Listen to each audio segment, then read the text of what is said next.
This is a really handy item for the amateur shack, a junction box. I made it myself in the past as well. This one I bought. It's around $30 where I live.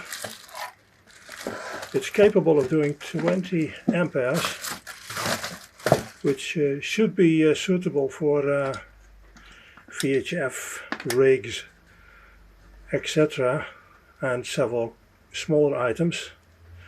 It's probably not enough for most 100 watt HF transceivers, but it's very much better than the simpler methods of coupling these things, which could prove not too reliable, especially if you solder them and then screw them in some kind of junction. I think these probably are not much more than 6 or 8 amperes each. So a 50 watt a 50 watt FM transceiver would probably use a bit more, but I don't think that should be a big problem. It's quite handy. My own had something this one doesn't have. I have added several fuses in the item, but it's not especially necessary, depending on what you do with it. But I decided to use a separate power supply for only the 100 watt the 100 watt HF rig.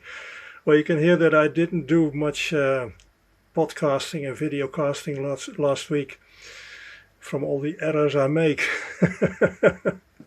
But when you screw it on the wall or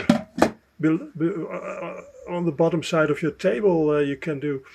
But you can easily add items, and it's a bit more difficult to confuse plus or minus with something like this than most of the other solutions. I think this is not more expensive than building one yourself.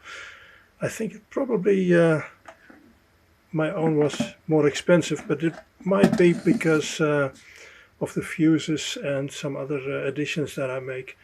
You could consider using HF beads, ferrite beads on the cable, but well, you can add that with this one too.